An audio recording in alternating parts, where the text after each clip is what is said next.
Bill Fulling arrested him. He was never mind. And he always said that a black dog came down the hill of Balloch every night at 12 o'clock.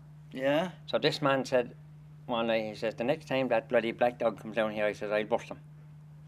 So remember the name of Aspert. I don't know what the name, first name. But anyway, he waited this gate. Yeah. And the black dog come down and he made a kick at the dog and his leg went up and stuck at the back of his shoulder here. And he went around on one leg for the rest of his life. That's supposed to be the truth now. My girls were going one night, we were going from Tierney's, we said to our house, which would mean anything view from here to up to the cross. And when they were going up it then announced, and they were telling yarns before they went out, and they were telling about, oh, you'll see the black dog tonight. And they saw the black dog that night cross at Nowlands Lane, that they'd go down to Tierney's and they had to get the Tierney man out of the bed to bring him back down home. They would not pass that lane. And that happened to my lads. That was down Tierney's Lane, That was down Tierney, down Nowlands Lane. Oh, Nowlands Lane, down to yeah. Tierney's. Yeah. And the black dog crossed the road and them girls would not come back. They got Jimmy Tierney out of the bed to come home with him. There was always a black dog in the Stony Lane, a lane beside me. I never saw the dog, but locals saw the dog. I don't know whether it's the truth or not, but locals saw the dog. The only dog I ever saw in it was my own dog. That's all I know about the dogs. I remember Tom Franklin telling us one time that, I don't know where he lived at this particular time, but we'll say he was coming from the direction of the Balloch back to Ross. Yeah. And he went into a field. Now, I don't know why he went into the field, but sure, you can use your imagination why he went into the field. But when he went to come out of the field, he couldn't find the gate. And it was only a small field. It was somewhere up there, maybe around, maybe Dials or Raheen Active, you know, at the right-hand side of the road, near Morsey Nail, somewhere along there. And I presume the fields were small. But he claimed, anyway, that he walked around the field all night until the daylight came in. And then he found the gate, you know. Now, he was a sensible old lad, but sure, I suppose the more he looked for the gate in the black dark, the less he could see it, that kind of a way, you know. Oh, well, I can tell you now. He got afraid of his life, yeah. We went to look, a man disappeared around this area. Yeah. And we went to look for him. So they went to a diviner, and the diviner said this man was in, this big one in the water anyway, in the river. And the river was flowing in that direction. Yeah. So the word would go out, everyone was to go and search their own areas. So Aidan Nail, Nicholas Isle and myself were started in Tempner Crow, and we were to walk to Fuchs's Mills. Yes, walk the river. Walk the river. And that we did. And we went to the bridge at Little Colinstown. And we walked into a little field just at the bridge at Little Colinstown. Yeah. And out that field we couldn't get. We walked around that field for 3 or 4 hours.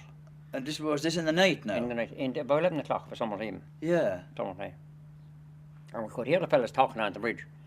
And one of the people was Father Redmond over in Adamstown. Yeah. And we're all waiting and said, where the hell are they gone? They should be down here in such a length of time. We could hear all that going on. But we couldn't get out of that field. And how far away were they? They were as near now as from this to that house over there. Yeah. And we looked and we tried, but we couldn't get out. So I had the story going on that I could get off your coat and turn the inside out. You get out of the field. So we had near a coat to take off us. It was a real fine evening. So we took off our shorts and we turned them inside out and we walked out this field. And that was a row belonged to Lough Colfer. Lough Colfer, where? Lough Colfer below. Saggart. Saggart? Yeah. Oh, yeah. But we couldn't get out of that field. That's the God's truth now. And I hadn't known Nicholas Style tell you the that same happened thing. in your sober senses. Oh, yeah. We're after walking now from up along here now. We're after walking, I suppose, 10 mile maybe at this stage. Yeah. And we were going to finish off here at that bridge for that night, like. And then we would take up there again the next day and go on down to the... Yeah, to do the rest of it. Yeah.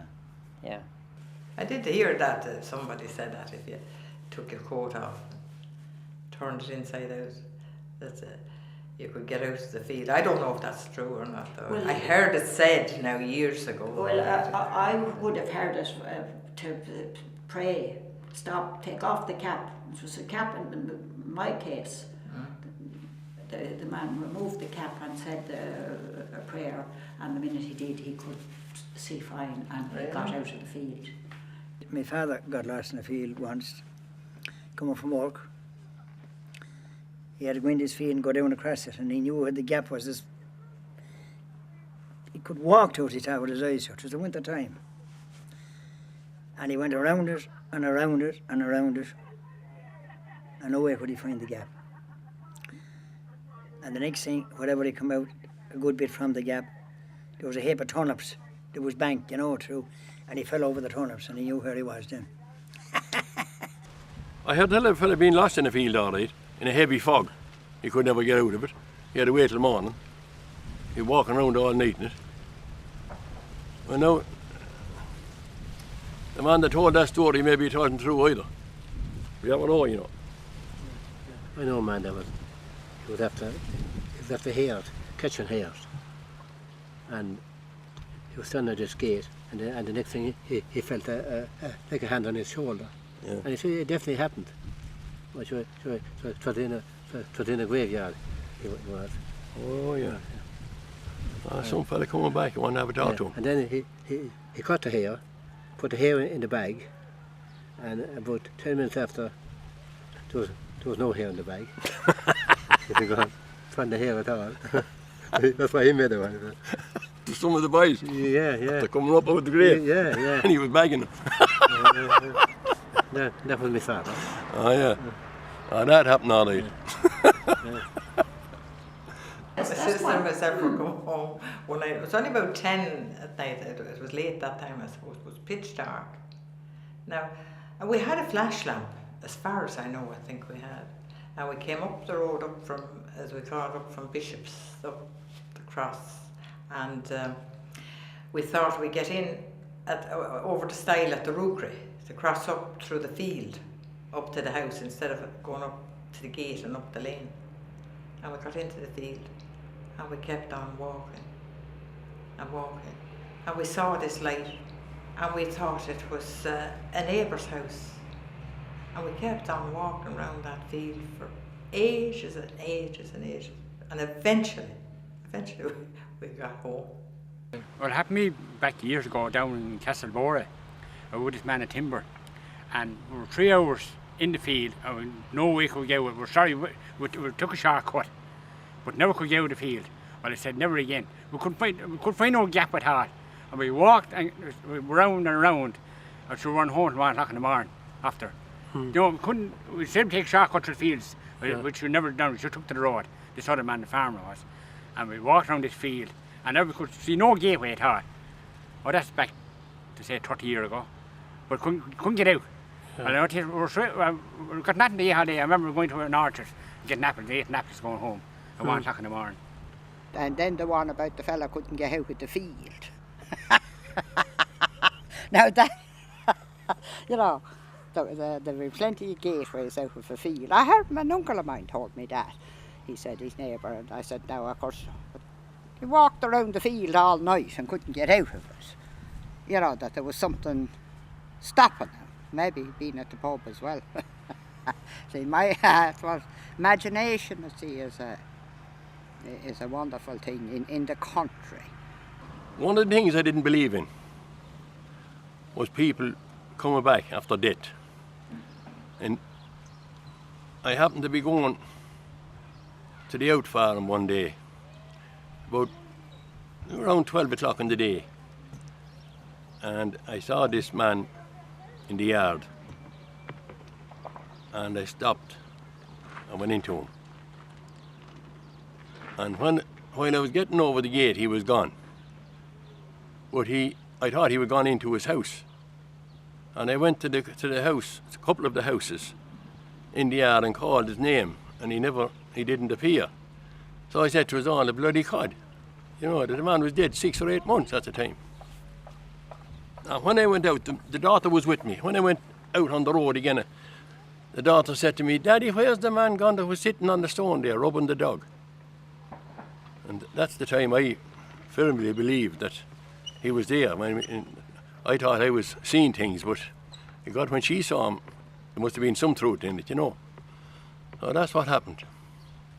I had an aunt now, and she was telling me that this lady she looked after, she lived alongside her, and she said she used to, when she was a couple of nights before she died, now she used to stay up all night with her, and she said she could hear this lovely music, and it was on a hill, like, you know, and she said there was the grandest music she ever heard, and she didn't know. She asked everybody the next morning, had anyone radios or anything on, and nobody had anyone.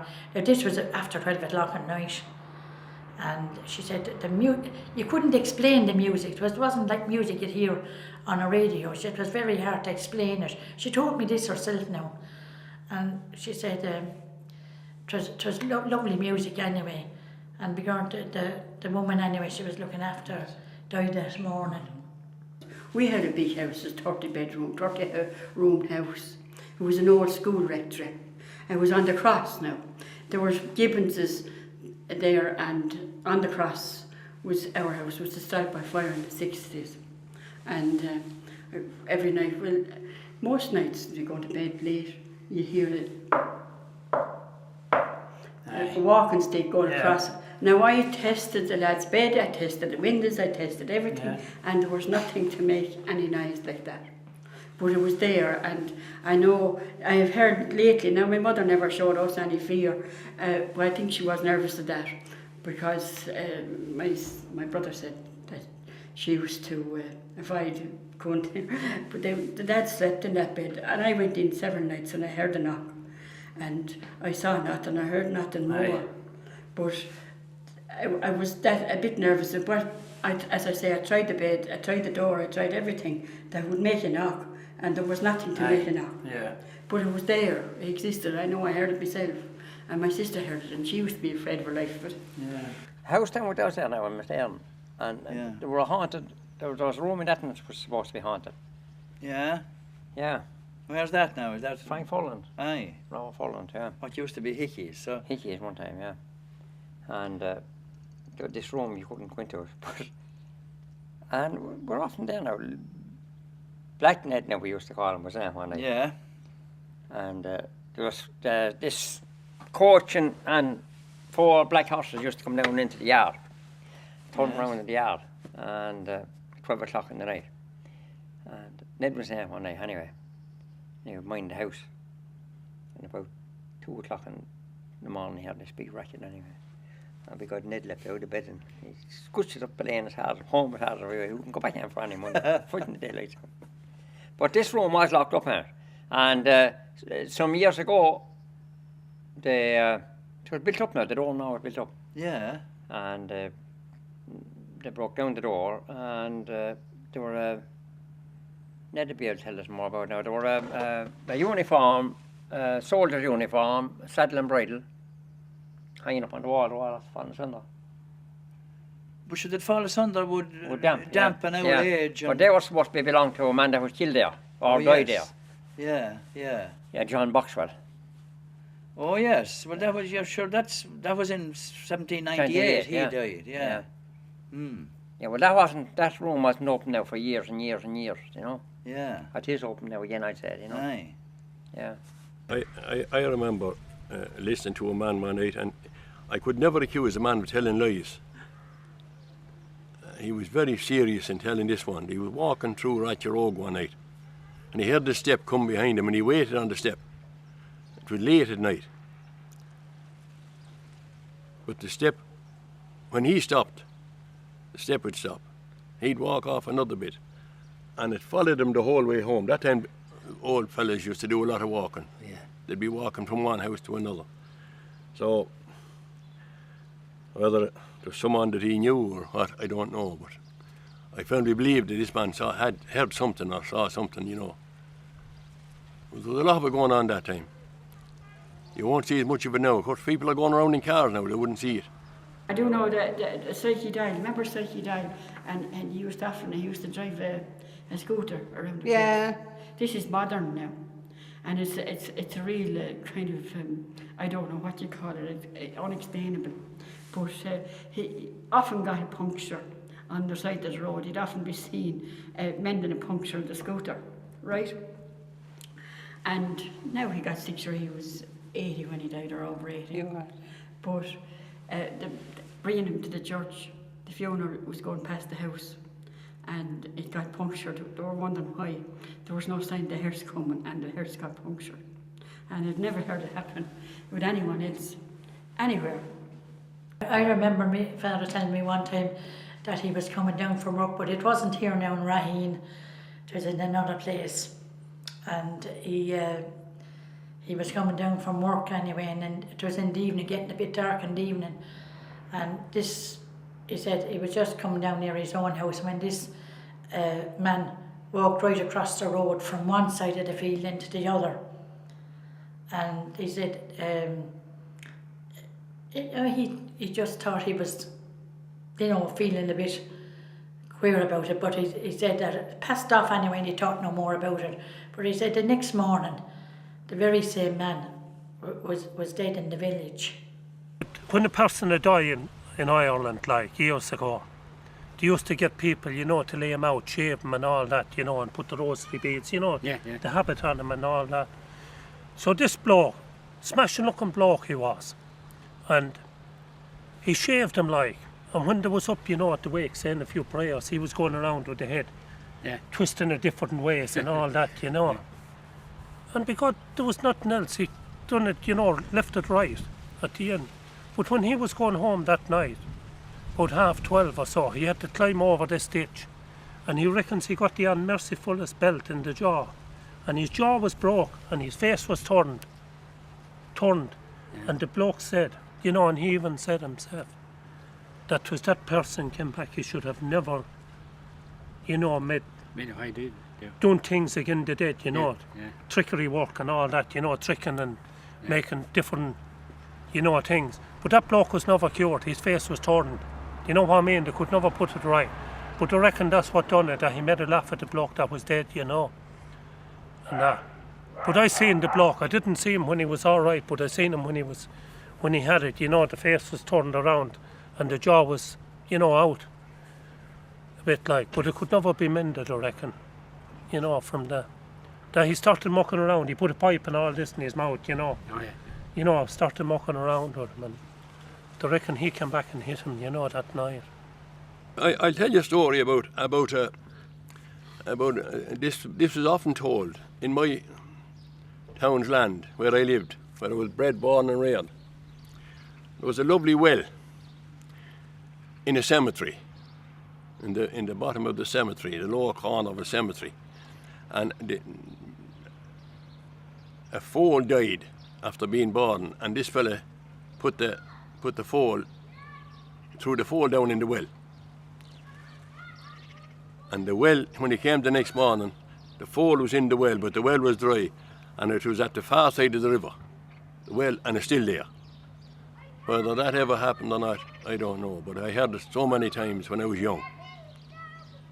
And there's another one. There was a man with a traction engine, passing up a blessed well, and he was running out of water. So he got the water, they got the blessed well. He went 100 yards up the road when the engine busted up. Oh yes. Yeah, that was into that. Yeah. And I don't know how true this is, but there was 3 fellas taken out of McCabe's pub during the Troubles, during the Civil War, and they were Free State soldiers, and they were alleged to have shot a fella down in Old Court. But we don't know whether that's right or wrong. Probably did. But they were brought down and they were stood up against a rickety straw down the Barracks Road, and they were shot there. The priest was called out, and he begged and pleaded to save their lives, and I think it was the IRA shot them, but they wouldn't listen anyhow, they shot him, and nothing's supposed to have grown in that place since. There's a farm up the Ballywilliam area, and the entrance gates could never be closed. Come in the morning, the gates would be opened. They'd be closed at night, but come in the morning, they'd be opened. Yeah, and they were left opened eventually. To the same going down to Wexford, they'd be down like in the morning. Oh yeah, that's worse again. Yeah, so well, then if they were left down, they could be gone the next morning. Yeah, that's what they did. Altogether. Had to leave it open altogether. Yeah.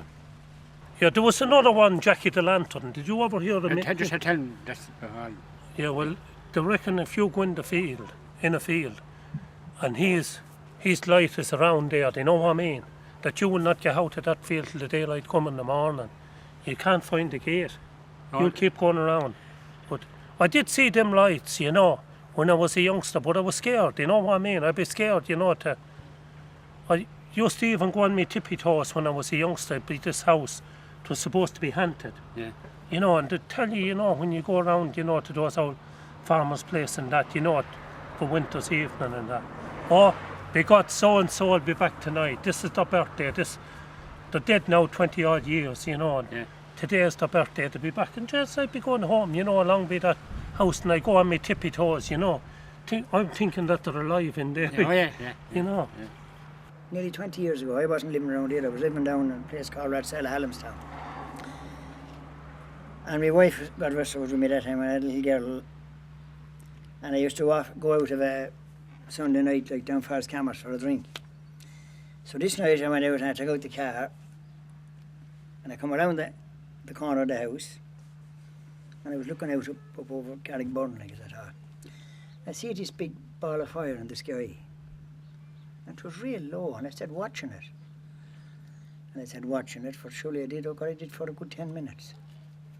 And it was moving on, and it was as big as a balloon now, maybe. But it moved away off, way out over Cammers, on out that way. And which is, I thought, wherever I went, I thought it went down. So I put no more pass on it, but I didn't tell my wife on it because she might be nervous and maybe I mightn't get to go for the drink. But about 2 months after,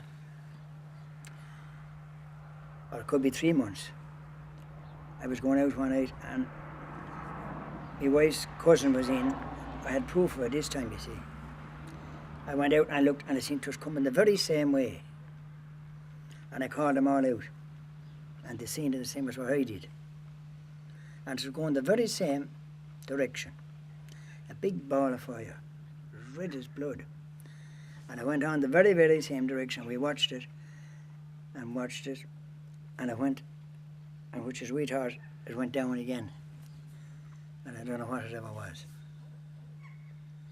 So that was twice I seen, but I had proof the last time that it wasn't, because I had my neighbours were in, like, and I had the bottom out to see it.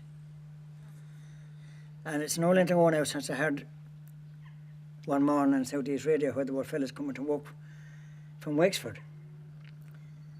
And they were coming up somewhere between Larkin's Cross and Cammers. And they seen this big thing again. And it must be the same thing. And it went on the same direction as what I was thinking. And it must be the same, whatever it was. Now I don't know, some said it was flying saucers, more said it was this, more said it was that. But it must be on the road still and coming the same route all the time.